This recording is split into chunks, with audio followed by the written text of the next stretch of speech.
ഞാൻ അംഗൻവാടി പോകാൻ hello guys, അപ്പോൾ നേരത്തെ ഇച്ച് പറഞ്ഞിട്ടുള്ള മാതിരി ഇന്ന് അവളുടെ ഫസ്റ്റ് ഡേ ഓഫ് പ്രീ സ്കൂളാണ്. ഞാൻ ഭയങ്കര എക്സൈറ്റഡ് ആണ്, എന്നേക്കാൾ എക്സൈറ്റഡ് ആണ് അവൾ. അപ്പോൾ രാവിലെ തന്നെ എഴുന്നേറ്റ് കുളിച്ചിട്ട് ഇങ്ങനെ ജസ്റ്റ് പറയണ്ടായി, അമ്മ നമുക്ക് അംഗൻവാടി പോയാലോ.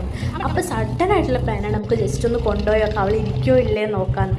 കരയും എന്നുള്ള പ്രതീക്ഷയിൽ പോയിട്ട് കുട്ടി എന്നിട്ട് തുള്ളി കരഞ്ഞില്ല എന്ന് മാത്രമല്ല, വിഷമവും കരച്ചിലും ഫുള്ള് ഞാനായിരുന്നു.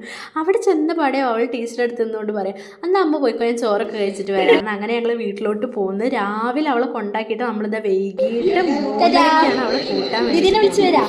അപ്പോൾ നമ്മൾ കൂട്ടാം. അപ്പോൾ നമ്മൾ അവളെ വിളിക്കാൻ വേണ്ടിയിട്ട് പോവാണ്. അങ്ങനെ ഞാനിങ്ങനെ വീഡിയോ എടുത്ത് പോയിരുന്നു കേട്ടോ. അപ്പോൾ അവർ ഉപ്പുമാവ് കഴിച്ചുകൊണ്ടിരിക്കുകയായിരുന്നു. അങ്ങനെ കണ്ട പാടെ ഇങ്ങനെ ടീച്ചറെ അടുത്ത് സംസാരിച്ചുകൊണ്ടിരിക്കുന്നു കഴിച്ചു തരുന്നുണ്ട്. അപ്പോൾ ഇങ്ങനെ ടീച്ചർ പുറത്തോട്ട് നോക്കിയപ്പോൾ അവളിങ്ങനെ നോക്കിയപ്പോൾ കണ്ടപ്പോൾ ഓടി വന്നു കേട്ടോ. അങ്ങനെ എൻ്റെ കുഞ്ഞ് ആദ്യാക്ഷരമൊക്കെ കുറിച്ച്